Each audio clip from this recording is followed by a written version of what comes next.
হিন্দু ধর্ম এ কথা বলবে নাই, বৌদ্ধ ধর্মেও নাই যে রাষ্ট্র ধর্ম অনুযায়ী চালাতে,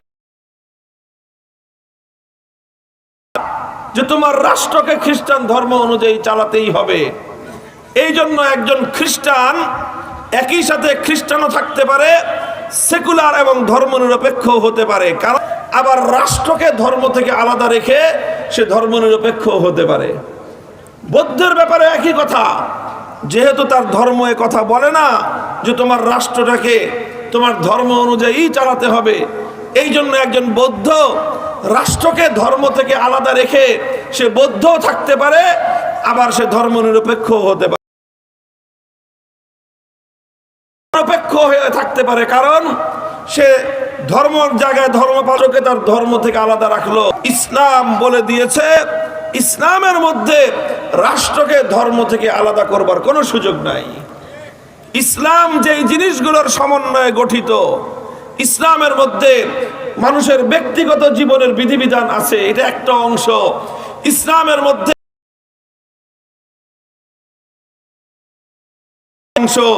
ইসলামের মধ্যে মানুষের ব্যবসা বাণিজ্য অর্থনৈতিক কর্মকাণ্ডের বিধিবিধান আছে, আরেকটা অংশ। ইসলামের মধ্যে ইবাদত আছে, এটা ইসলামের আরেকটা অংশ। ঠিক তদ্রূপ ইসলামের মধ্যে কোরআনে পাকের অন্তত 500 আয়াত, কত? অন্তত 500 আয়াত আছে, যে আয়াতগুলো রাষ্ট্র ক্ষমতা না পেলে বাস্তবায়ন করা সম্ভব না।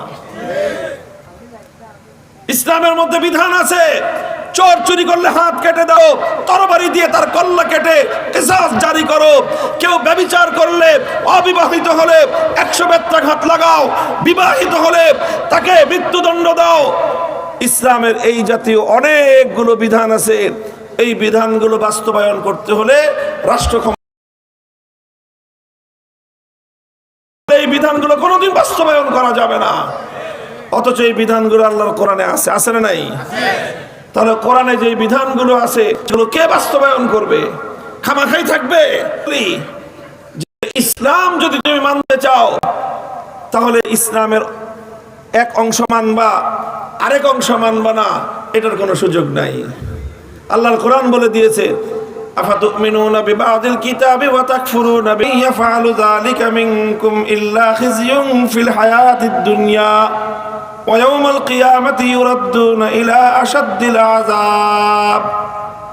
তোমরা কি আল্লাহর কোরআনের কিছু অংশের উপর বিশ্বাস রাখতে চাও আর কিছু অংশকে তোমরা অস্বীকার করতে চাও? যারা এমনটা করবে দুনিয়াতে লাঞ্ছনা আর আখিরাতে কঠিন শাস্তি ছাড়া তাদের আর কোনো পরিণাম হবে না। ও মুসলমান, দুনিয়াতে আজ মুসলিম জাতির যে লাঞ্ছনা, এর বড় কারণ হলো মুসলমানদের মধ্যে একটা বড় অংশ গড়ে উঠেছে যারা আল্লাহর কোরআনের কিছু অংশ মানে, বাকি অংশ মানতে চায় না। তারা নামাজের বিধান মানতে চায়, রাজনীতির বিধান মানতে চায় না। তারা মসজিদে আল্লাহর কোরআন মানতে চায়, রাজনীতিতে আব্রাহাম লিঙ্কন, কার্ল মার্কস, মাও সেতুং, লেনিনদেরকে ইমাম মানতে চায়। ইসলামের মধ্যে এটার কোনো সুযোগ নাই। এই জন্য ভাই, ওয়াজ তো অনেক হয়, কথা তো অনেক আছে, সমস্যা হলো কি জানেন? যেই জায়গায় সমস্যা সেই জায়গায় কেউ হাত দিতে চায় না, বুঝেন নাই? কিন্তু রোগীর যেই জায়গায় ফোড়া হয়েছে ওই জায়গায় কেউ হাত দিতে চায় না। কেন? ওই জায়গায় হাত দিলে রোগী ফাল দিয়ে উঠে, বুঝেন নাই কথা? যেই জায়গায় রোগীর ফোড়া পাকছে, ব্যথা, রোগী তো লাভ দিবেই। তখন রোগী আপনার উপরে ক্ষিপ্ত, এই ডাক্তার সাহেব ব্যথা ব্যথা ব্যথা ব্যথা। রোগীর কথায় যদি ডাক্তার বলেছে ঠিক আছে তোমার ফোড়া থাক, ফোড়ার জায়গা ছাড়া বাকি সারা শরীরে আমি চিকিৎসা দিই, বলবে হ্যাঁ সারা শরীরে চিকিৎসা দেয়, কিন্তু আমার ফোড়ার জায়গায় কি করিস না, চিকিৎসা করিস না। তো বলেন এই রোগী কোনোদিন সুস্থ হবে? আর এই ডাক্তার, এটা কোনো ডাক্তার হলো? আমার সমস্যা হয়েছে এই জায়গায়, আমি সমাজের ওই জায়গায় হাত দেই যেই জায়গায় সমাজের ফোড়া আছে। লোকেরা ক্ষিপ্ত হয়, যারা এই ধর্মনিরপেক্ষ রাজনীতি করে, এরা কয় হুজুর ওয়াজের মঞ্চে বসে রাজনৈতিক কথা বলে।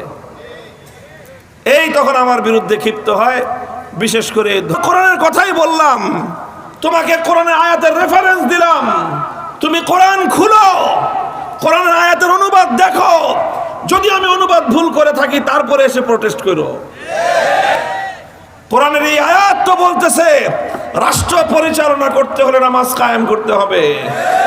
নামাজ শুধু একা একা ঘরের ভিতরে যায় নামাজ খুঁজেন, আপনি তাহাজ্জুদের সময় যায় নামাজ খুঁজেন, আর গোটা দেশে সালাতের বিধান কায়েম করেন না, তাহলে আপনি ইসলাম মোতাবেক রাষ্ট্র শাসন করলেন না। কোথায় গোটা দেশের বড়লোক মানুষ, হাজার হাজার কোটি টাকার মালিক, এইভাবে হাজার হাজার কোটি টাকা বড়লোকদের কাছ থেকে যাকাত আদায় করে রাষ্ট্রের সকল দরিদ্রদের বন্টন করা হয়। দেশে কোনো দারিদ্র থাকতে পারে না, অভাব থাকতে পারে না।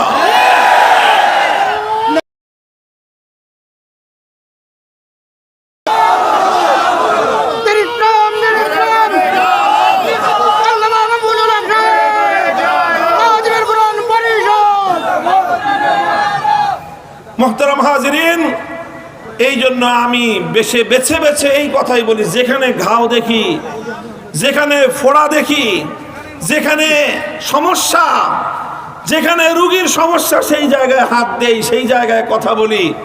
আর তখন রুগীরা ফালাফালি করে, কিছু লাফালাফি করে, কিছু চিল্লাচিল্লি করে, চিৎকার চেঁচামেচি করবে, এটা দেখে যদি ডাক্তার উপযোগী হবে না।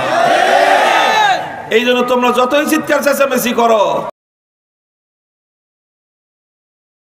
মুসলমানদের সমাজে ধর্ম নিরপেক্ষ মতবাদ চলতে দেওয়া হবে না। আল্লাহর কোরআনের বিধান অনুযায়ী মুসলমানদের সমাজ চলবে ইনশাআল্লাহ।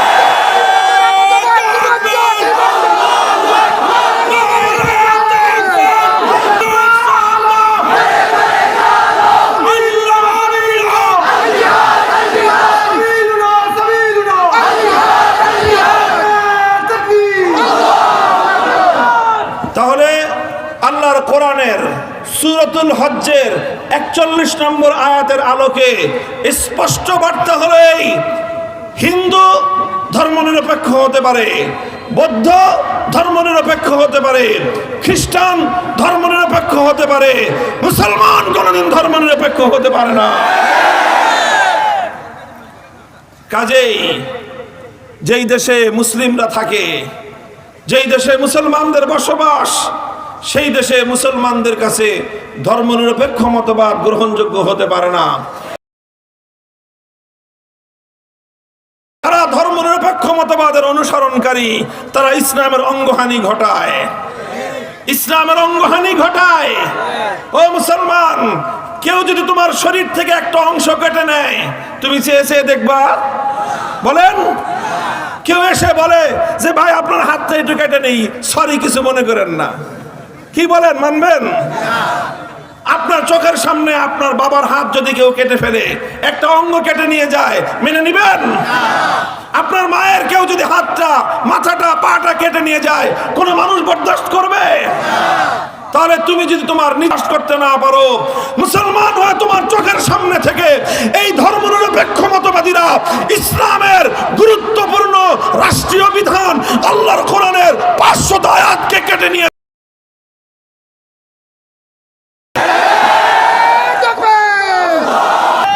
মুহতারাম হাজিরিন, কাজেই কোরআনের আলোকে, ইসলামের আলোকে মুসলমানদের রাষ্ট্র ইসলাম অনুযায়ী চলবে। এটা হলো ধর্মীয় দিক থেকে আমি বললাম, কোরআনের আলোকে বললাম, কোরআনের তাফসীর করলাম, কোরআনের আয়াতের অনুবাদ করলাম। কোরআনেও বাংলাদেশে ইসলাম ছাড়া অন্য কোনো কিছু চলতে পারে না। বলবেন কেন?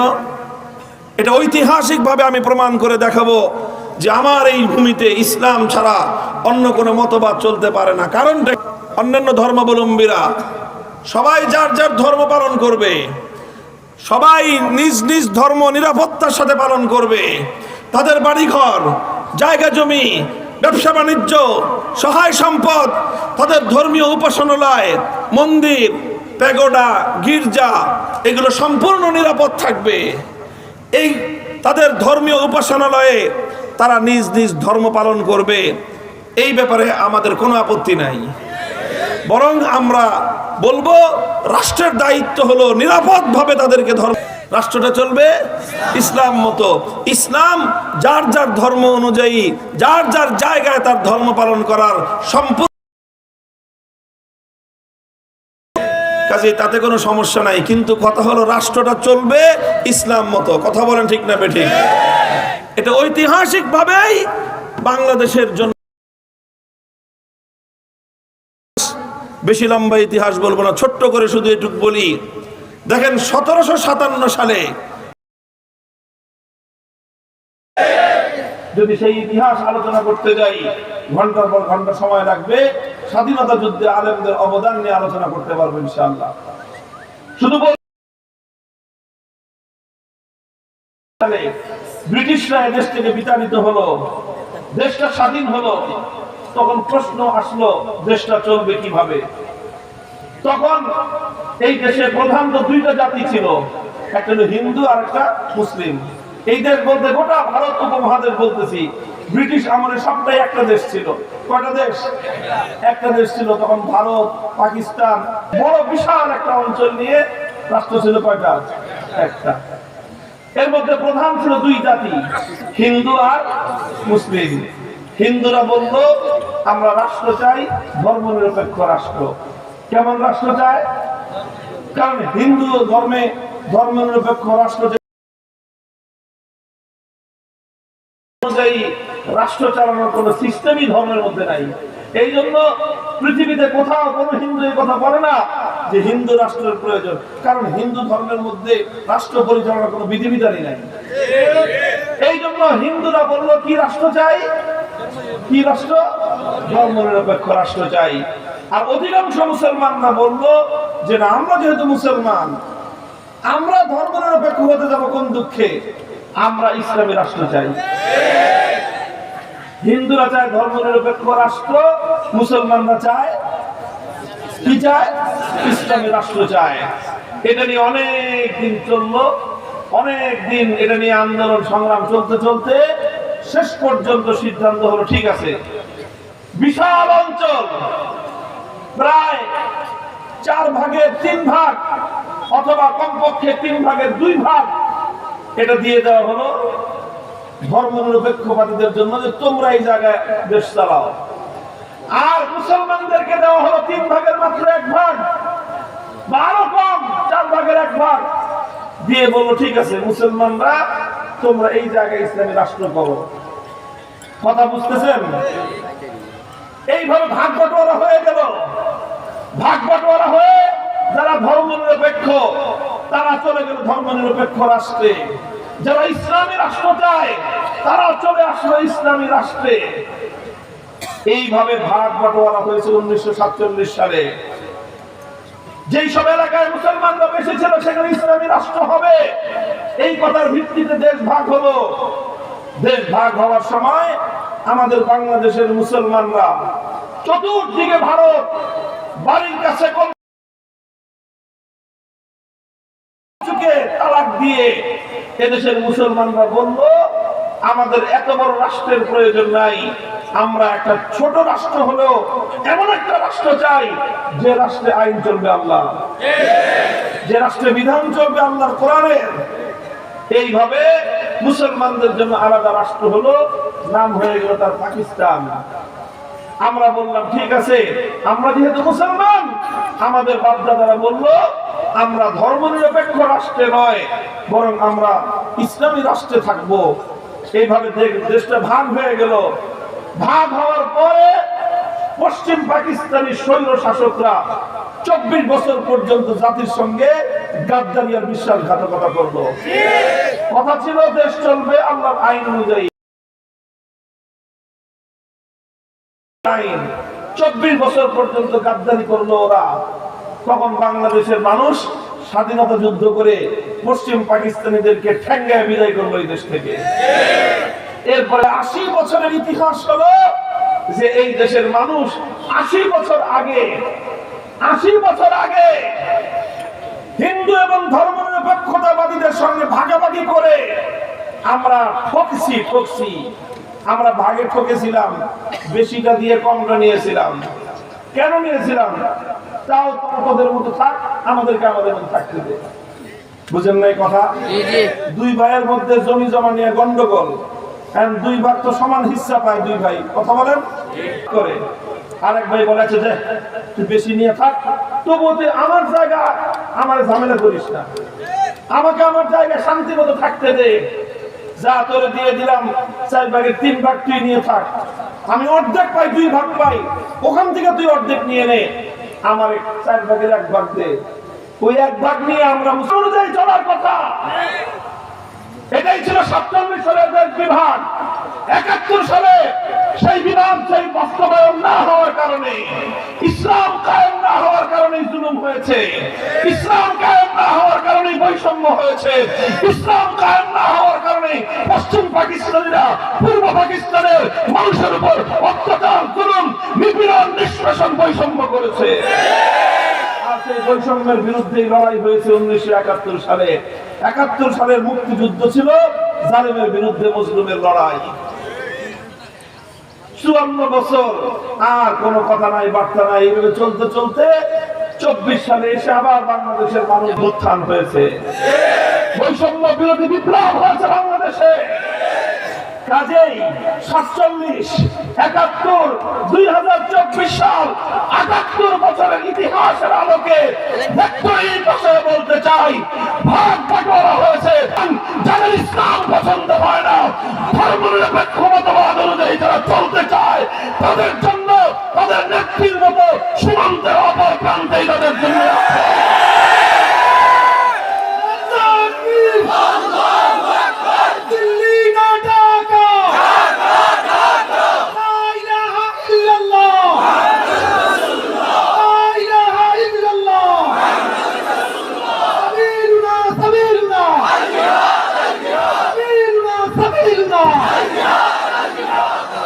মুহতারাম হাজিরিন, রাগারাগির কথা এগুলো না, এগুলো হলো সিদ্ধান্তের কথা, মীমাংসার কথা, ফয়সালার কথা। 78 বছর আগে তো ভাগাভাগি করেছো, ভাগাভাগি করে যত ঠকানো সব ঠকানো আমাদেরকে তোমরা ঠকাইছো। বাংলাদেশটাকে এমন ভাবে মানচিত্রে ভাগ করছে, সব ভালো ভালো মাটির নিচে খনি আছে, ওটা ওই পারে ফেলাইছে, ভালো পাহাড় আছে, পাথর আছে, ওই পারে দিছে। সুন্দর আমাদের উপর জুলুম করেছো, বৈষম্য করে ক্রিম গুলো তোমরা খেয়ে খালি রুটি গুলো আমাদের দিছো। আমরা বলছি ঠিক আছে, তোরা ক্রিম খা, আমরা খালি মাটিতে আল্লাহর কোরআন নিয়ে থাকবো, আমরা না খেয়ে থাকবো, ইসলাম নিয়ে থাকবো।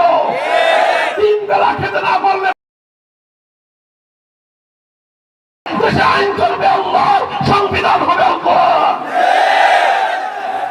মুহতারাম হাজিরিন, কাজেই ইসলামের দৃষ্টিতেও মুসলিম দেশে ধর্মনিরপেক্ষ মতবাদ চলতে পারে না, ঐতিহাসিক কারণেও বাংলাদেশে ধর্মনিরপেক্ষ মতবাদ চলতে পারে না। কাজেই আজ বাংলাদেশের প্রতিটি গ্রাম থেকে, প্রতিটি গঞ্জ থেকে, মহল্লা থেকে আপনারা সোচ্চার হন।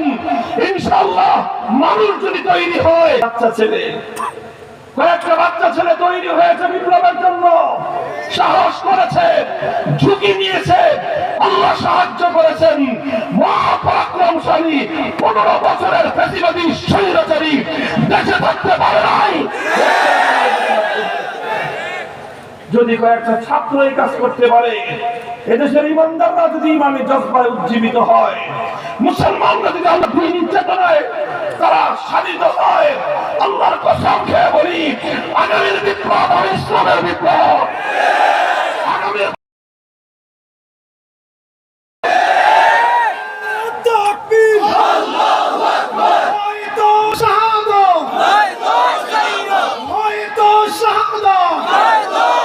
যে আমাদের দেশের মানুষ ইসলাম মানতে চায়, নিজের খুশির মতো মানতে চায়। ইসলাম যেভাবে বলে সেভাবে ইসলামকে মানতে চায় না, ততক্ষণ মানতে চায় যতক্ষণ নিজের মন মতো হয়। ইসলামের যেই বিধানটাই নিজের ধান্দার বিপরীতে যায়, তখন আর মুসলামুসলি শুরু করে, তখন আর ইসলামকে ইসলামের বিধানই মেনে চলতে হবে। কথা বলেন ঠিক না? আল্লাহ তৌফিক দান করেন। আল্লাহ আমাদেরকে এমন একটা সমাজ, এমন একটা রাষ্ট্র গঠন করা তৌফিক দান করেন, যেই সমাজে, যেই রাষ্ট্রে মানুষ আল্লাহর বিধান পাবে, আল্লাহর কোরআনের হুকুমত পাবে, ইসলামী শাসন পেয়ে বর্ণ নির্বিশেষে হিন্দু, বৌদ্ধ, খ্রিস্টান, মুসলমান প্রত্যেকে যার যার অধিকার পাবে ইনশাআল্লাহ। সেই রাষ্ট্র হবে কি হবে না? বলেন হবে কি হবে না? সেই রাষ্ট্রের জন্য কাজ করবেন তো আপনারা? জাহাজে যাবেন, প্রয়োজনে বুকের রক্ত দিয়ে শহীদের ঈদগাহে আল্লাহ দ্বীনের বিপ্লবের জন্য, ইসলামী রাষ্ট্র প্রতিষ্ঠার জন্য শহীদ ঈদগাহে কারা কারা হাজির হবেন, কারা কারা হাজির হবেন ইনশাআল্লাহ।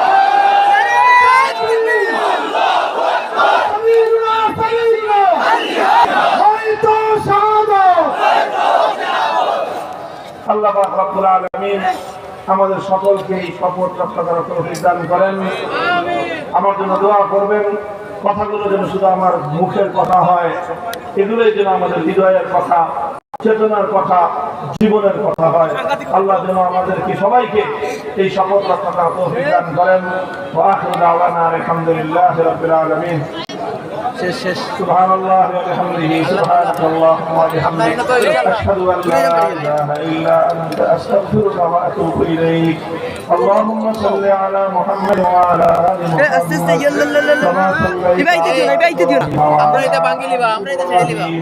انك حميد مجيد يا حي يا قيوم برحمتك نستغيث اصلح لنا شاننا كله ولا تكلنا الى انفسنا طرفة عين يا رب العالمين।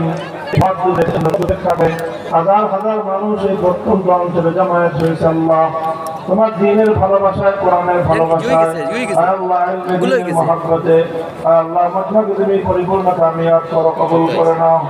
ইলাহুল আলামিন যারা এই মাহফিলের ইন্তজাম করেছে আল্লাহ তুমি তাদের উপর রহম করো আল্লাহ। আল্লাহ ইলাহুল আলামিন রব্বুল আলামিন আমাদের এই জন্মভূমি, মাতৃভূমি, প্রতি ইঞ্চি মাটিকে তুমি ইসলামের ঘাঁটি হিসেবে কবুল করে নাও। আল্লাহ সমস্ত মুসলমানকে ইসলামের পরিপূর্ণ বিধানের উপর আসার তৌফিক দান করো, কোরআন সুন্নাহর পথে পরিচালিত করো আল্লাহ। আল্লাহ এলাকায় যত মানুষ অসুস্থ আছে সেবা দান করো, যত মুরদেগান মুসলমান নারী পুরুষ মাটির নিচে শুয়ে আছে আল্লাহ তাদের সকলের কবরগুলোকে তুমি জান্নাতের বাগান বানিয়ে দাও। ইলাহুল আলামিন রব্বুল আলামিন বহু মানুষ সেখানকার প্রবাসে থাকে আল্লাহ, প্রবাস থেকে তারা দেশের জন্য, দেশের মানুষের জন্য, আত্মীয় স্বজনদের জন্য আল্লাহ তাদের সকলকে তুমি সহি সালামতে রাখো আল্লাহ। আল্লাহ অনেকে প্রবাস থেকে মাহফিলের জন্য সহযোগিতা করেছেন আল্লাহ, আপনি তাদের সকলের উত্তম বিনিময় দান করুন। রব্বানা তাকাব্বাল মিন্না ইন্নাকা আনতাস সামিউল আলিম আনতাত তাওয়াবুর রহিম। দেখানোর কোনো সুযোগ নাই,